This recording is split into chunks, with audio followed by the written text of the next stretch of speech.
আরও জানা গেছে, ভারতীয় রকে ঢাকা সেনানিবাসে ঢুকিয়ে দেওয়ার দুঃখজনক দেশবিরোধী কাজটি করেন তারেক সিদ্দিকী ও তৎকালীন ডিজিএফআই চিফ লেফটেন্যান্ট জেনারেল মোল্লা ফজলে আকবর। সূত্র জানায়, রয়ের জন্য ডিজিএফআই এর কচুক্ষেত সদর দপ্তরের 2টি ফ্লোর অলিখিতভাবে বরাদ্দ ছিল। লট অফ এভিডেন্স, যারা আওয়ামী লীগের বড় বড় নেতা ছিল এদের প্রত্যেকেই আর্মি, জিওসিরা, সেনাপ্রধান পার করে দিছে। এর পরেও এখন বলেন এটা থেকে উত্তরণের উপায় কি? উত্তরণের উপায় হচ্ছে জেনারেল ওয়াকারকে সরাই দিতে হবে। জেনারেল ওয়াকারকে না সরাই দিলে, এবং যারা নেক্সট পরবর্তীতে 20-25টা জেনারেল আছে যারা গুম খুন, আমি বলতেছি গুম খুন, এগুলোর সাথে এবার একটা নিউজ প্রকাশ হয়েছে, ডিজিএফআই এর যে কার্যালয়, সেই কার্যালয়ের 2য় তলায় ভারতের রয়ের এজেন্টদের অফিস ছিল। অর্থাৎ রয়ের যে সমস্ত এজেন্ট বাংলাদেশে থাকতো, গোয়েন্দারা থাকতো, তারা সেখানে থেকে বাংলাদেশ পরিচালনা করতো। ডিজিএফআই আমরা জানি সেনাবাহিনীর একটা অংশ, অর্থাৎ সেনাবাহিনীর তত্ত্বাবধানেই এই রয়ের এজেন্টগুলো বাংলাদেশের থেকে তাদের কার্যক্রম এবং বাংলাদেশ নিয়ন্ত্রণ করত। এই বিষয়টি নিয়ে আলোচনা করেছেন সাবেক একজন সেনা কর্মকর্তা। তার আলোচনা শুনলে বিষয়টি আরো ক্লিয়ার হবেন, সেনাপ্রধান কি আসলেও এটার সাথে জড়িত আছে কিনা। একটু দেরি হয়ে গেল, বলেছিলাম 10টার মধ্যে, বাট সাবজেক্টটা খুব ইম্পর্টেন্ট। সেটা হচ্ছে বাংলাদেশে র। আপনারা যদি ইয়াটা দেখে থাকেন, আমার দেশের যে রিপোর্টটা থেকে আমি কিছু জিনিস প্রথমে পড়ে শোনাচ্ছি। সেটা হচ্ছে, আমি, পিনাকিদা আরো অনেকেই কন্টিনিউয়াসলি বলে যাচ্ছিলাম যে বাংলাদেশে রয়ের যে ঘাঁটি এবং তারা কত জায়গার ভিতরে পেনিট্রেট করেছে। সো এই জিনিসটা প্রথম না, এর আগে কয়েকটাই মেইন স্ট্রিম মিডিয়াতে আসছে, বাট আমার দেশে এটা একটা বিস্তারিতভাবে একটা রিপোর্ট আকারে এসছে।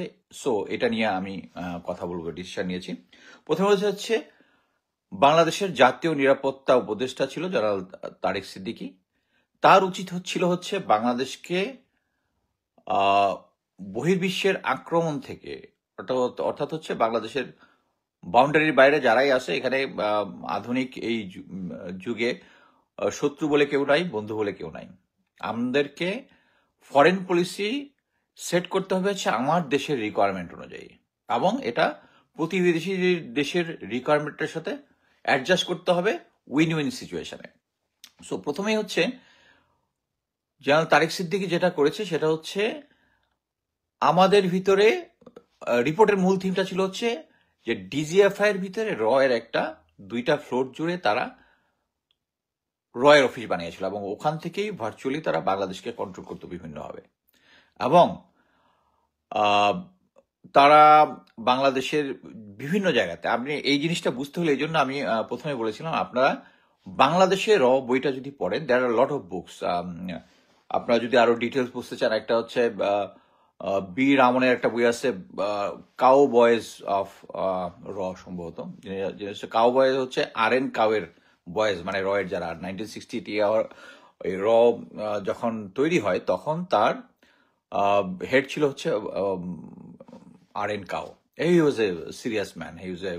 I have a lot of respect for him. He got a lot of respect from intelligence community.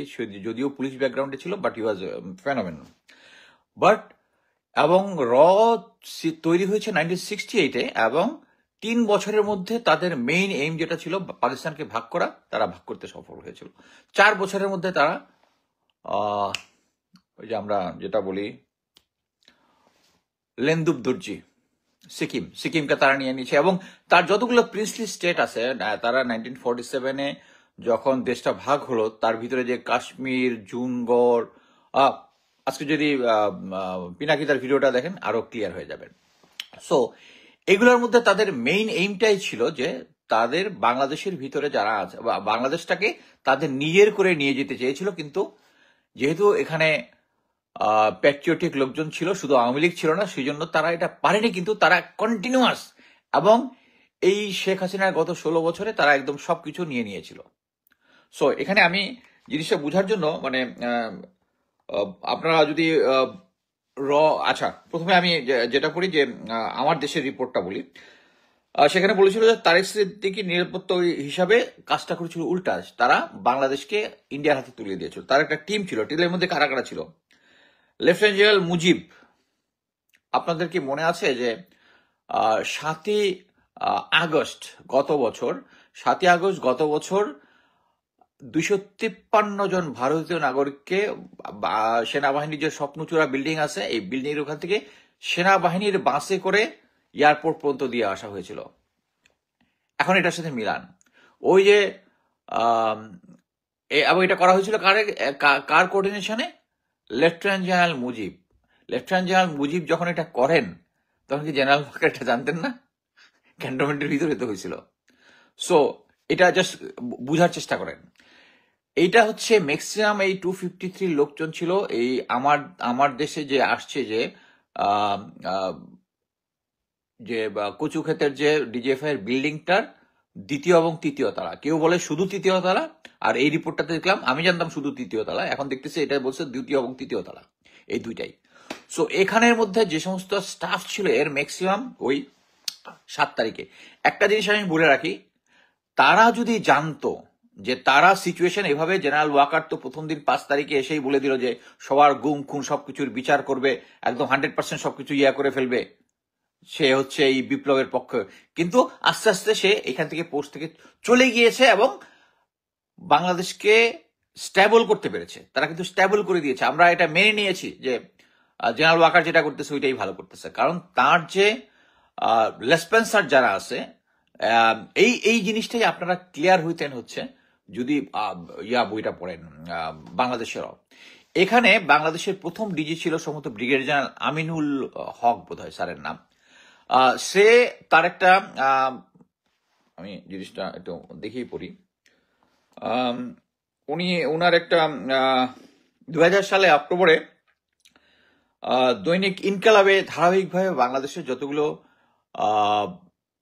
বাংলাদেশে ধারাবাহিকভাবে যারা ডিজিএফআই এনএসআই ছিল তাদের একটা সাক্ষাৎকার ছাপা হয়েছিল। এর মধ্যে ব্রিগেডিয়ার অবসরপ্রাপ্ত আমিনুল হক বীরুত্তম উনি জানান যে ভারতের রয়ের সবচেয়ে ইম্পর্টেন্ট জিনিস যেটা করেছিল তারা, সেটা হচ্ছে তাদের যে বয়ান তৈরি করা।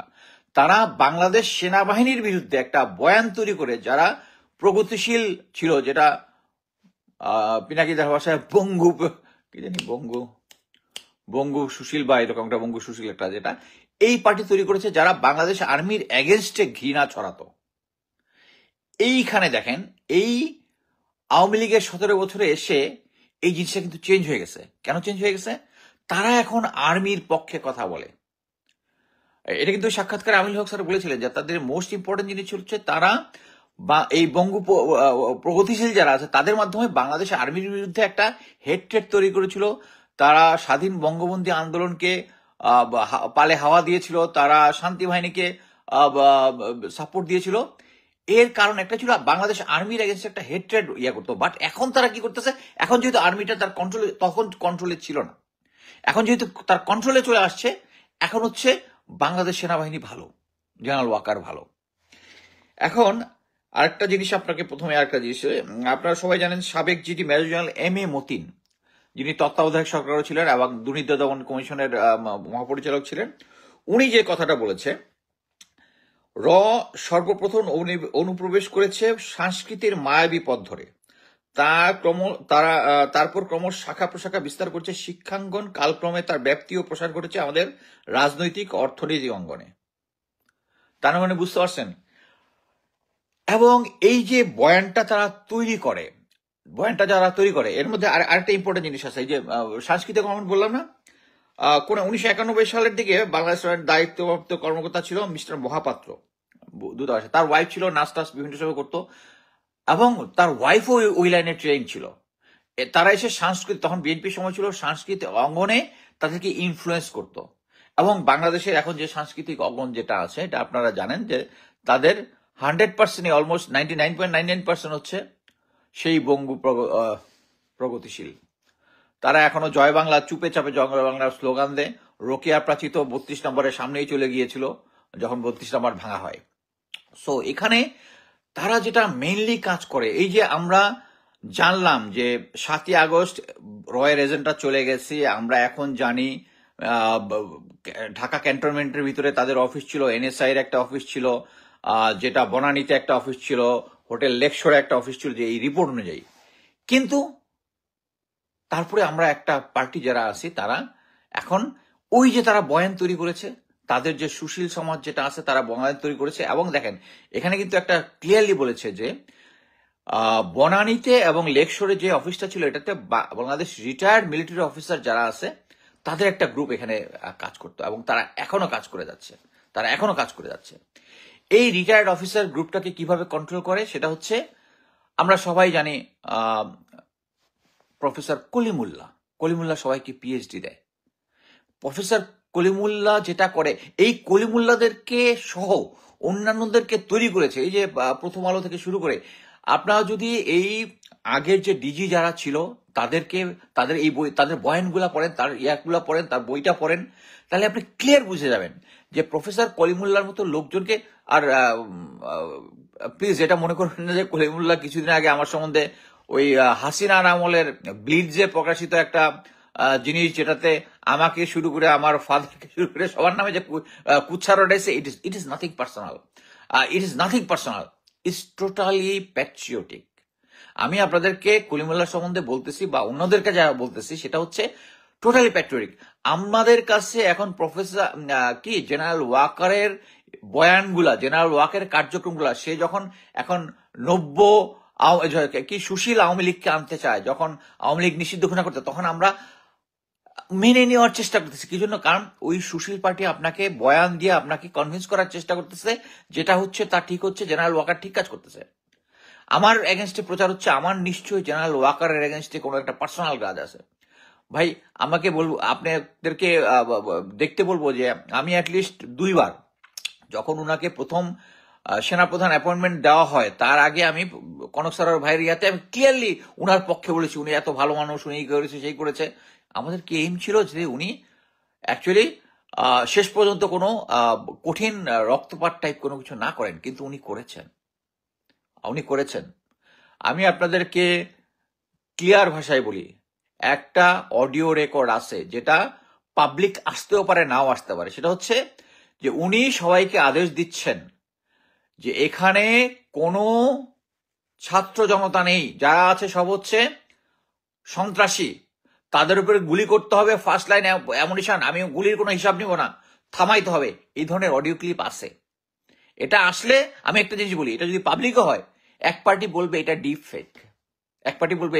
ফেক, এবং ওইটার পক্ষে বয়ান আরেকটা আসবে।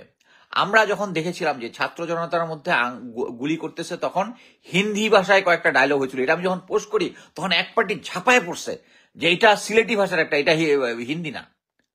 আমি যখন কি বলে জাহানাবাদ ক্যান্টনমেন্ট খুলনাতে 21 বা কতজন ভারতীয় এজেন্ট আছে এবং তারা riot control gear plus rubber bullet সহ আসে, তখন এক পার্টি একইভাবে ঝাঁপায় পড়ছিল। এর কয়েকদিন পরে সেনাবাহিনী আইএসপিআর থেকে বিবৃতি দিচ্ছিল এরকম। এটা হচ্ছে আপনাদেরকে বয়ানটা খাওয়ানো হচ্ছে।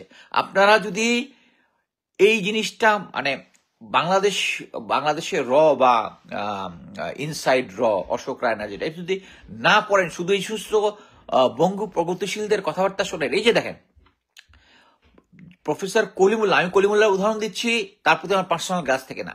এই কলিমুল্লাহর মতো আরো যারা আছে, এই যে মতিউর রহমান আছে, এখন ধীরে ধীরে যত যারা বিভিন্ন সময় আসে তাদের সবাইকে কেনা হয়ে গেছে, ভেরি ফিউ এখনো কেনা হয় নাই। এখন আপনি শুধু একটা দেখেন যে সে বারবার বলতেছে, প্রফেসর কলিমুল্লাহ আমাদেরকে বলে যে ভারত বাংলাদেশকে উপরে ইন্টারভিন করবে। ভারত, আমরা যদি এটা না করি, চীনকে যদি আমরা এই বিমানবন্দরে, ভারত আমাদেরকে এয়ার স্টাফিং করবে। দেখেন এই ধরনের প্রপাগান্ডা দুইটা দেশের মধ্যে হয়, কিন্তু একটা জিনিস মনে রাখবেন, আমি যদি বাংলাদেশি হই, আমি কখনোই ভারত কি করতে পারে, এই ধরনের কিছু করতে পারে, এটা আমি পাবলিকলি বলবো না।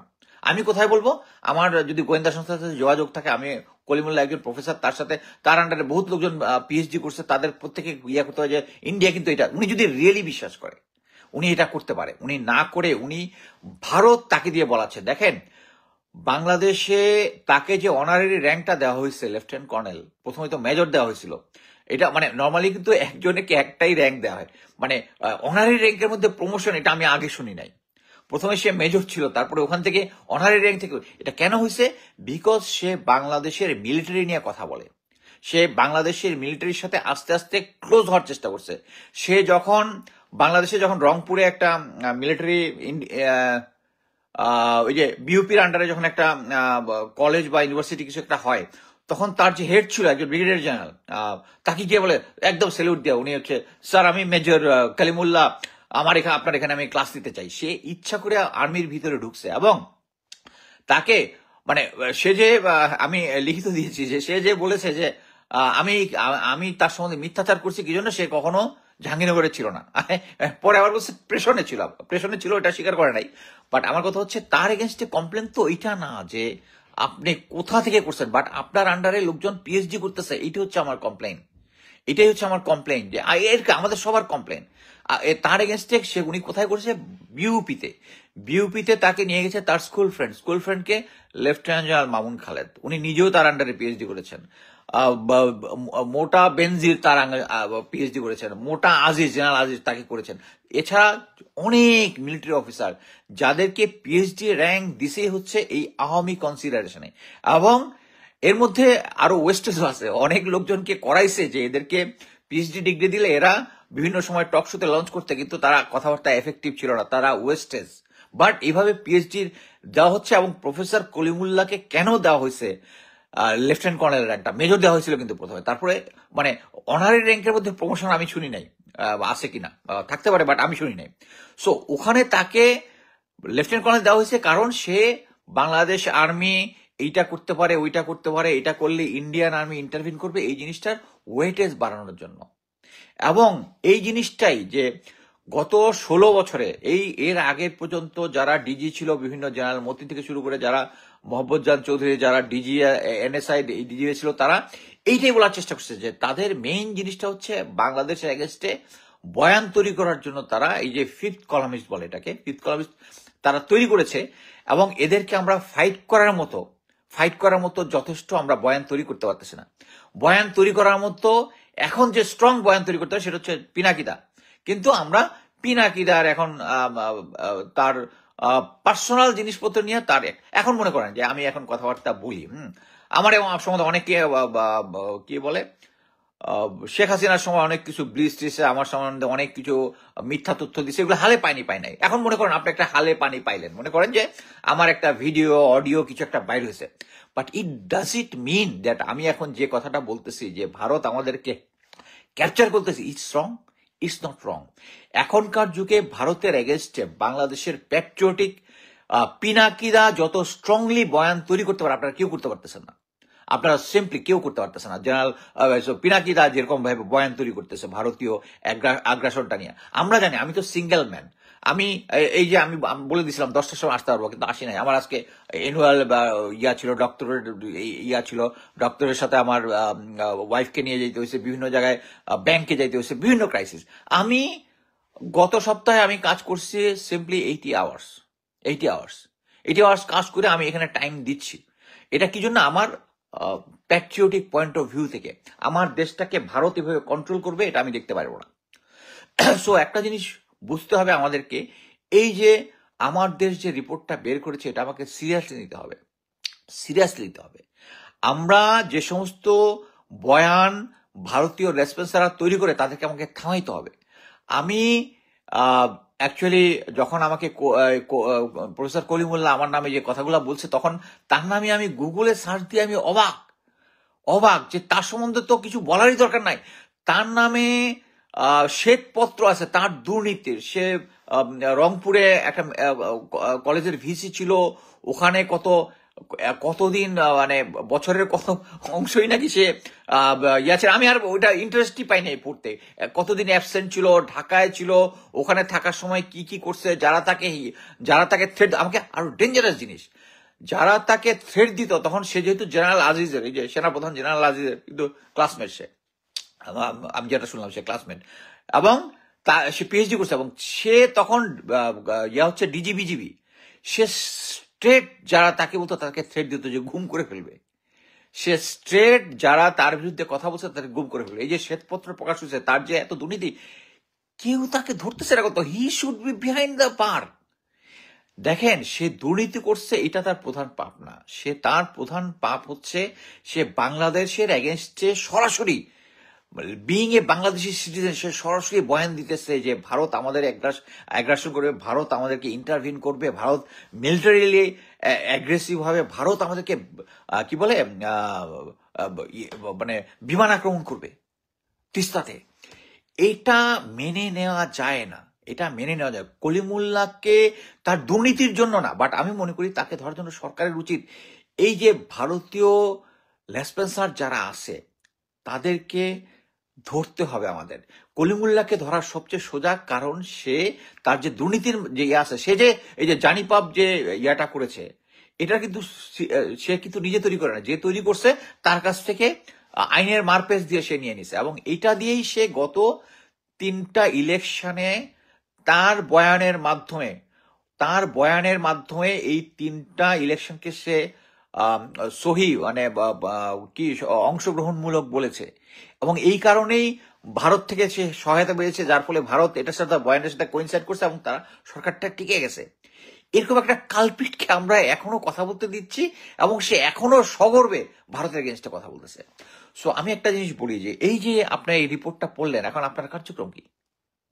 বাংলাদেশের ডিজিএফআই এর ভিতরে তাদের ইয়া ছিল, বাংলাদেশের যারা মিলিটারি ইয়া ছিল। দেখেন, জেনারেল মুজিব যখন পালিয়ে গেল তখন তো বাকিদের সাবধান হওয়ার কথা ছিল না? সো এই যে টিম মেম্বার যারা ছিল, বলছে তাবরেজ শামস, আকবর, জেনারেল হামিদ, সো এরা তো তখন দেশে ছিল। তো জেনারেল ওয়াকারের কি করার কথা ছিল?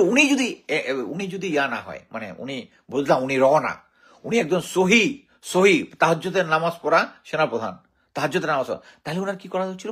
ওইগুলাকে ধরা উচিত ছিল না? ধরেছে উনি। তারপরে কি করেছে? গুম খুন কমিটি যখন তাদেরকে অ্যারেস্ট করতে চাইছে, তাদেরকে পার করে দিছে, ভারতে পার করে দিছে। তারপরে জেনারেল ওয়াকার ভালো, উই আর ইনে মানে ভারত এই যে সমস্ত তাদের লেসপেন্সার দিয়ে বয়ান তৈরি করতেছে, আপনার ধুমায় খাচ্ছি। একটার পর একটা জেনারেল ওয়াকার একটার পর একটা ভারতের পক্ষে, আওয়ামী লীগের পক্ষে কথা বলে ধরা কইতেছে। তারপরেও জেনারেল ওয়াকার ভালো। আমি জেনারেল ওয়াকার সম্বন্ধে বিভিন্ন জিনিস লিখি, এটা মানে পার্সোনাল জিনিস, it's nothing personal. General Waker যদি থাকে, বাংলাদেশের এই যে রয়ের যে কানেকশন যেটা আছে কখনোই যাবে না। আমি একটা সিম্পল উদাহরণ বলি। আপনারা সবাই জানেন যে জেনারেল হামিদ ছিল ডিজিএফআই, উনি চলে গেল, উনি আয়নাঘরের কিছু ধ্বংসপ্রাপ্ত করছে। তারপরে আসলো general Faiz, lieutenant general Faiz sir আসলো, উনি এসে জেনারেল ওয়াকারের কথা অনুযায়ী আয়নাঘরের বাকি ধ্বংসাবশেষ ঠিক করছে। বাট উনি হচ্ছে সিনিয়র, যা বলে তাই শুনবে, উনি শুনছে। But at the same time উনি কিন্তু একটু চেষ্টা করেছিল, আমি যেটা শুনেছি, চেষ্টা করেছিল এই ভারতীয় আধিপত্যটার যে যেটা ডিজিএফআইয়ের ভিতরে, এটা একটু কমানোর চেষ্টা করছিল। উনি যেহেতু উইথ এ রিপুটেশন উনি এখানে আসছে, থামধাম করে তাকে প্রমোশন দিয়ে এখান থেকে সরাই দিছে। প্রমোশন দেওয়ার জন্য কিন্তু টাইমে নেয়, কি জন্য? কারণ উনাকে এখানে থেকে সরাইতে হচ্ছে, ওইটা হচ্ছে এই মেইন, যে উনি যদি ওখানে থাকে দীর্ঘদিন, তাহলে হয়তো এই জিনিসটাকে, কিছু জিনিসপত্র আছে জেনারেল ওয়াকার সরাসরি বলতেও পারবে না, সরাসরি তো ভারতের পক্ষে কথা বলতে পারবে না। He was not part of that team, যে টিমের কথা আমার দেশে বলছে। বাট উনি লেফটেন্যান্ট জেনারেল ফয়েজ স্যার যখন এই খাতটা শেষ হয়, ওখান থেকে গিয়ে উনি ওনাদের ব্যাচের একটা মানে ডিনার পার্টিতে উনি ক্লিয়ারলি বলেছেন, আমি চেষ্টা করেছি কিন্তু ভারতীয় দাদাদের জন্য পারি নাই। সিম্পলি তাকে এই প্রমোশনটা তখন না দিয়ে, মানে দেয়ার লট অফ ক্যান্ডিডেট আরো ছিল, সরকার তখন নতুন, ধুমধাম করে স্যারকে এবং জেনারেল মাইনুরকে একসাথে প্রমোশন দিয়ে দিল। এখান থেকে মেইন এইম ছিল হচ্ছে তাকে ডিজিএফআই থেকে সরানো, এবং এনে তারপরে পারফেক্ট লোক আবার মেজর জেনারেল জাহাঙ্গীরকে এখানে এনে বসানো হয়েছে। সো প্রাথমিকভাবে আমি এনএসআইতে সেম জিনিস, major general Farid with a good reputation, good human being, ভালো কোয়ালিটি, সবকিছু আছে, কিন্তু সে আসার পরেও সেম জিনিস, পলিটিক্যাল ইনফ্লুয়েন্সটা কমেছে। আমি একটু ধরাধরি করার পর পলিটিক্যাল ইনফ্লুয়েন্স কমেছে, এখন আছে। এবং he is also family background from বাম রাজনীতি অ্যান্ড আওয়ামী লীগ। বাম রাজনীতি তো সবসময় আওয়ামী লীগের সাথে পরকিয়া করে আজীবন। সো এখনো এদেরকে, এই পার্টি যারা আছে এবং ডিজিএফআই এনএসআই যে জেনারেল ওয়াকারের সাথে মিলে আছে এবং তারা যে সরকার বর্তমান সরকার যে আছে তাদেরকে সাপোর্ট দিচ্ছে না, এটা আমি কনফার্ম হয়েছে, 100% কনফার্ম হয়েছে। এই যে প্রফেসর জেনারেল ওয়াকার যেদিন অফিসার অ্যাড্রেসটা দিয়েছিল, সেই অফিসার অ্যাড্রেসে ক্লিয়ারলি তখন বলেছিল যে আমাদের তো দেয়ালে পিঠ থেকে গেছে দুইজনই, এই জন্য জেনারেল ওয়াকারকে সাপোর্ট করতেছে। একটা জিনিস মনে রাখেন, এই খলিলুর রহমান যখন আসে তখন প্রথম থেকেই এই যে উনি এসেছিলেন, উনার একটা ব্যাকগ্রাউন্ড আছে। যখন জাস্টিস লতিফুর রহমান একদিনের মধ্যে 1800-র মতো লোকজন চেঞ্জ করে একটা ফেয়ার ইলেকশনের সৃষ্টি করেছেন, এটার ব্যাকগ্রাউন্ডে ছিল এই খলিলুর রহমান। এটা আমি আগেও একটা ইয়াতে বলছি। সেম জিনিস এখন আসার পরে উনি যখন এই জিনিসটাকে ক্লিনজিং করবে, উনার দেশপ্রেমে আমার কোনো ডাউট নাই। উনার ফরেন সার্ভিসে মানে নাম্বার অফ পিপলের সাথে আমি কথা বলেছি, তো উনি যখন এটা করতেছে এবং উনি ভার্সাস হচ্ছে জেনারেল ওয়াকার এখন পর্যন্ত যারা ভারতীয় লেসপেন্সার যারা আছে, যে সমস্ত জেনারেলরা এই সমস্ত সাথে জড়িত, তাদেরকে এখনো সাপোর্ট দিয়েছে। আপনাকে আরেকটা ইন্টারেস্টিং জিনিস বলি, এর আগে 25 জন জেনারেল প্লাস পুলিশের কিছু নিয়ে এদের নামে দেশ থেকে নিষেধাজ্ঞা বেরিয়েছিল না, ইফ ইউ রিমেম্বার। কয়েকদিন আগে শুধু একজনের বেরিয়েছে, সেটাকে লেফটেন্যান্ট জেনারেল মামুন খালেদ। কারণটা কি জানেন? সেটা হচ্ছে উনি গুম কমিশন এবং মানে সরকারের এই সমস্ত যে গুম কমিশন প্লাস দুর্নীতি যারা হচ্ছে, এদেরকে বুঝাচ্ছে যে উনি রাজসাক্ষী হবে সবার কথা বলে দিবে উনি। আমি একটা জিনিস বলি, আমার দেখা স্মার্টেস্ট লোকজনের মধ্যে সেনাবাহিনী চিকন বুদ্ধি যেটা আছে, উনি হচ্ছে নাম্বার 1 আমার দেখা চিকন বুদ্ধিওয়ালা লোক। 4-5 মাস পরে গুম কমিশন বুঝতে পারছে যে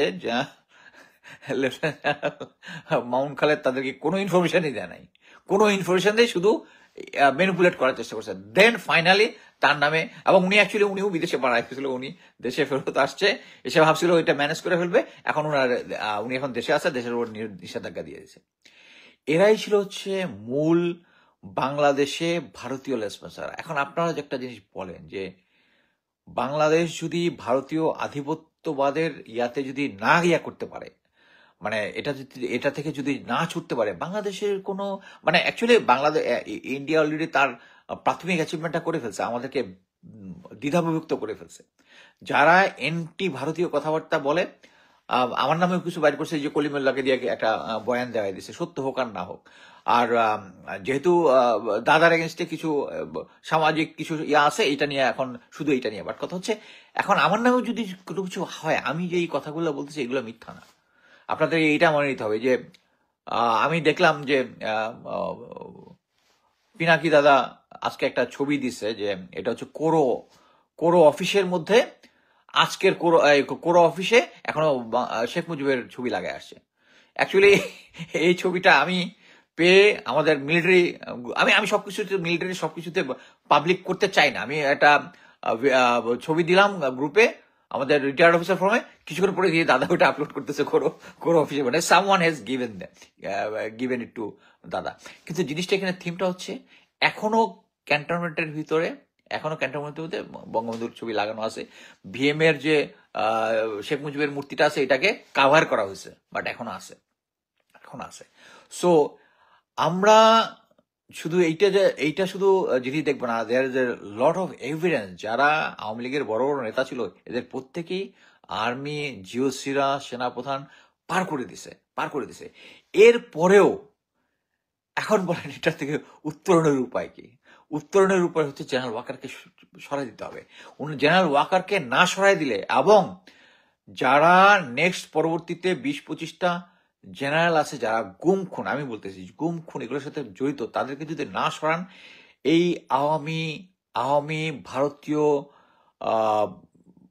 যে অক্টোপাস আছে, এটা থেকে যেভাবে আমাদেরকে দড়া রাখছে, এখান থেকে আমরা বেরোতে পারবো না। আমি শুধু এইটুকুই বোঝানোর চেষ্টা করতেছি যে আমাদের উচিত যে জিনিসটা, এখন আমি সরাসরি মিলিটারিকে বলবো যে মিলিটারিতে যারা সার্ভিং আছেন তারা চান না আমরা যেভাবে ট্রেনিং করেছি, আর ভারতের প্ল্যানিংটা হচ্ছে খুব সূক্ষ্ম, খুব আস্তে ধীরে। যেমন আমরা জেনারেল ইকবাল করিম ভুইয়াকে খুব জানি, কিন্তু উনি কিন্তু ওই যে উলফ প্ল্যান ইয়াটা করে দিছে। উনি দেখবেন অফিসারদের মধ্যে যখন ইয়াগুলা হয়, হ্যাঁ ইয়াগুলা হয় যে ইউনিফর্ম চেঞ্জ করছে কে, জেনারেল ইকবাল করিম ভুঁইয়া থেকে এই ভারতের মতো সবুজ ড্রেস শুরু। হ্যাঁ, অনেকে বলে এটা জেনারেল মবিনের সময় থেকে টেস্টটা শুরু, ইটস ট্রু, জেনারেল মবিনের সময় থেকে টেস্টটা শুরু হয়েছে।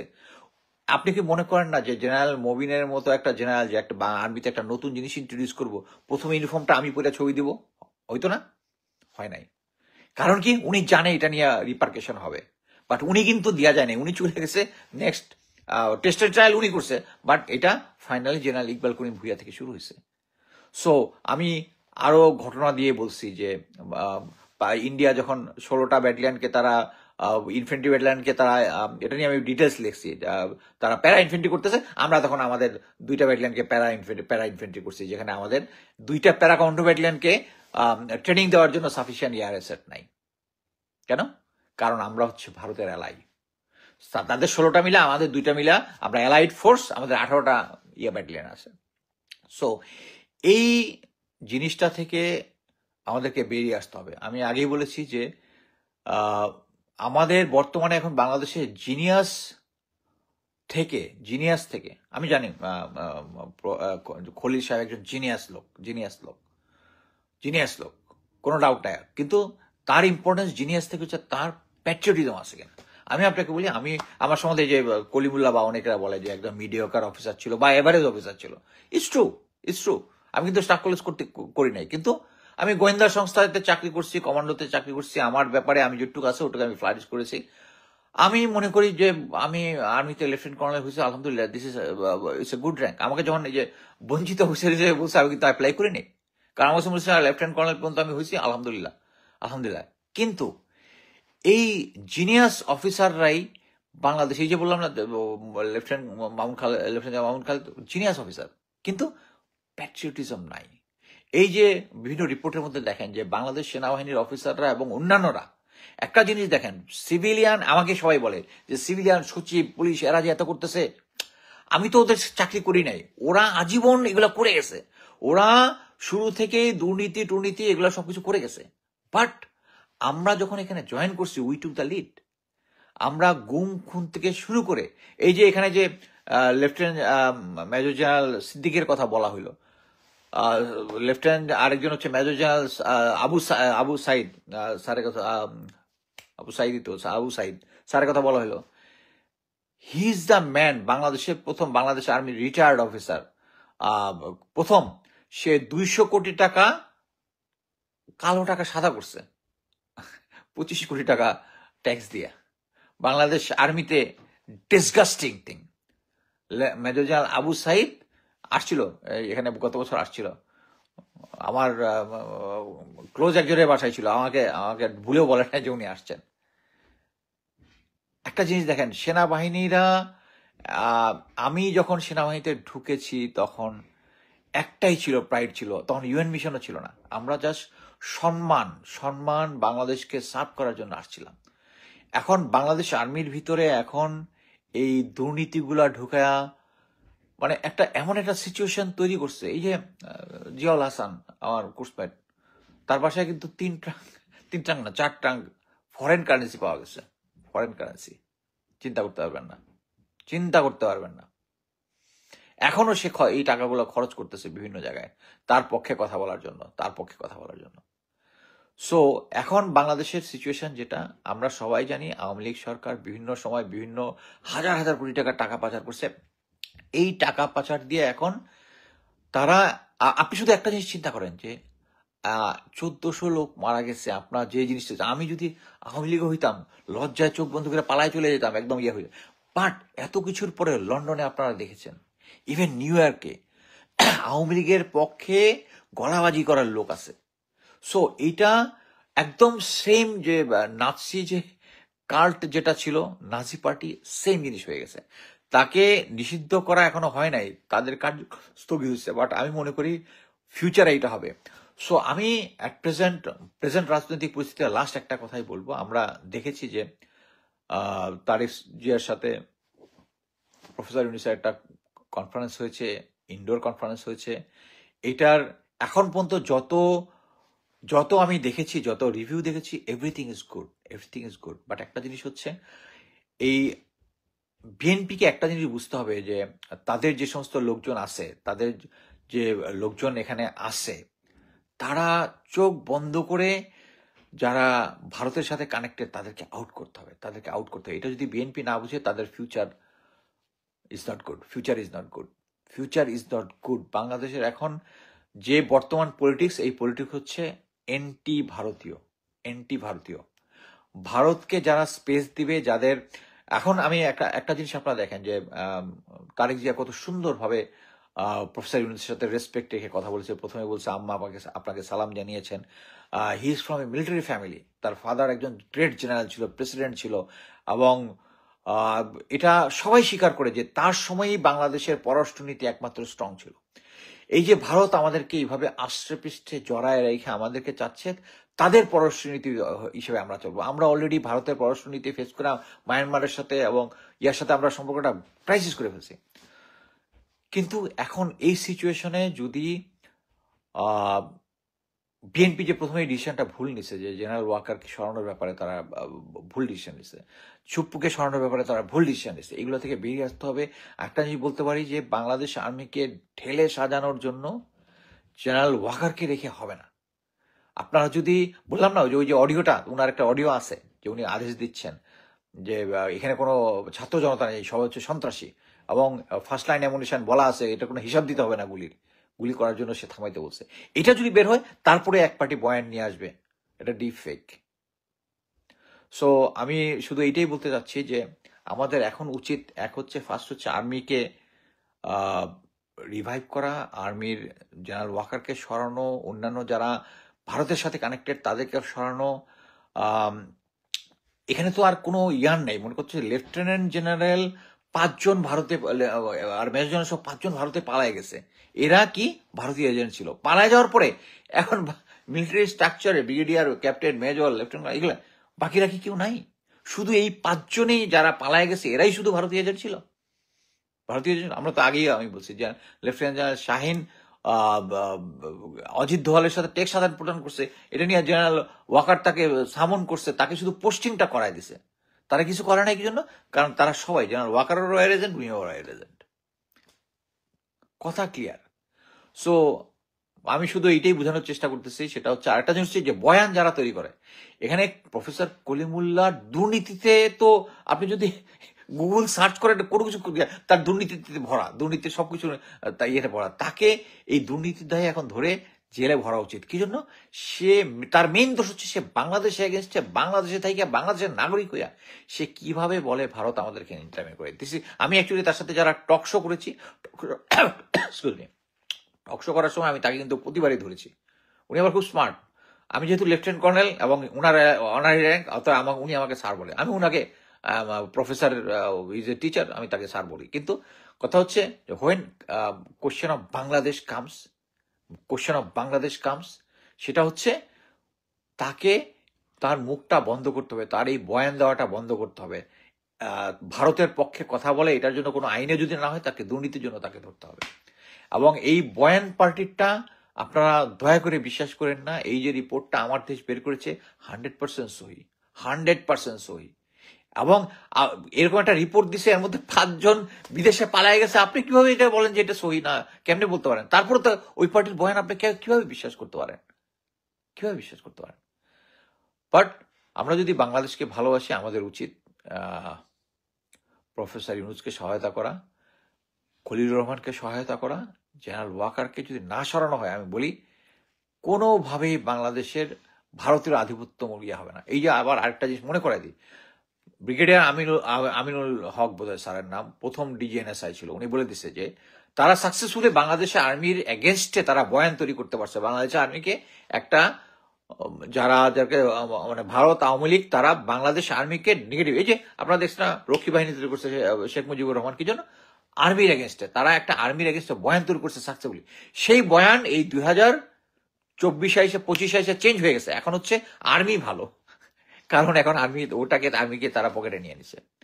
যাক, আমি অ্যাকচুয়ালি কোনো আমি বলেছিলাম, আমি ভাবছিলাম যে একটু প্রিপারেশন নিব, বাট আমি অ্যাকচুয়ালি পার্সোনাল কাজে আমি খুবই ব্যস্ত ছিলাম। এই যে কর্নেল হাসিবুলকে কে গুম করেছিল, জি আমি ওখানে গ্রুপে ছিলাম। আপনি কনক সরের শোটা দেখেন। আমি এখন আমার সম্বন্ধে ওই জিনিসগুলা, ম্যাডাম খালেদা জিয়ার বাড়ি থেকে উচ্ছেদের সাথে আমি ছিলাম। ভাই আপনারা চোখ বন্ধ করে একটু কনক স্যারের শোতে আমি আর হাসিন স্যার এসে ঘটনা বর্ণনা করেছিলাম, ওগুলো পড়ে তারপরে কথা বলেন। এটা চলতেই থাকবে, আমার এগেনস্টে প্রোগ্রামটা চলতেই থাকবে। ওটা হচ্ছে when I speak the truth, লোকজন আমার কথা শুনবে। এই কারণেই আমার এই যে অডিও, আমি একদম ক্লিয়ার কাট বলে দিচ্ছি, আমার কোনো কপিরাইট নাই। জাস্ট প্রিচ ইট। আমার নিজের ইউটিউব চ্যানেলের মধ্যে কোনো ইয়া নাই, আমি ইউটিউব চ্যানেল করতেছি, এটার মধ্যে কোনো ভিউ নাই, কিন্তু আমারগুলো যারা কপি করে তাদের ভিউ আছে, 100,000 ভিউ আছে, কোনো সমস্যা নাই। বাট কথা হচ্ছে আমাদের এইম হচ্ছে একটাই, আমাদেরকে ভারতের আধিপত্যবাদ থেকে সরাইতে হবে, এবং আধিপত্যবাদ থেকে সরার জন্য জেনারেল ওয়াকারকে রেখে আমরা এই জিনিসটা পারবো না। Thank you.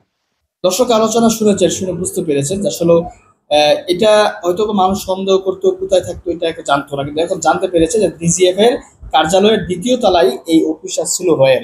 তারা সেখানে থেকে বাংলাদেশ নিয়ন্ত্রণ করত, এবং সবচেয়ে আশ্চর্য বিষয় হচ্ছে এখনো পর্যন্ত তারা সেখানে আছে এবং তারা এখনো তাদের কাজ করে যাচ্ছে। এটা হচ্ছে সবচেয়ে আশ্চর্য। হাসিনার সময় রয়্যাল এজেন্ট থাকবে স্বাভাবিক ছিল, হাসিনা নিজে একজন র এজেন্ট ছিল, কিন্তু এখন তো সকল কিছু র মুক্ত বলে আমরা মনে করি বা ভাবতেছি, ভারতকে আমরা তাড়িয়ে দিয়েছি। তো এখনো যদি এই র বা ভারতের গোয়েন্দা সংস্থা বাংলাদেশে থাকে, তাহলে আপনি কিভাবে বলবেন যে বাংলাদেশ এখনো র মুক্ত হয়েছে, ভারত মুক্ত হয়েছে? আগে হয়তো বা প্রকাশ্য হতো, এখন হয়তো বা প্রকাশ্যে, কিন্তু তারপরেও তারা বাংলাদেশ নিয়ন্ত্রণ করছে।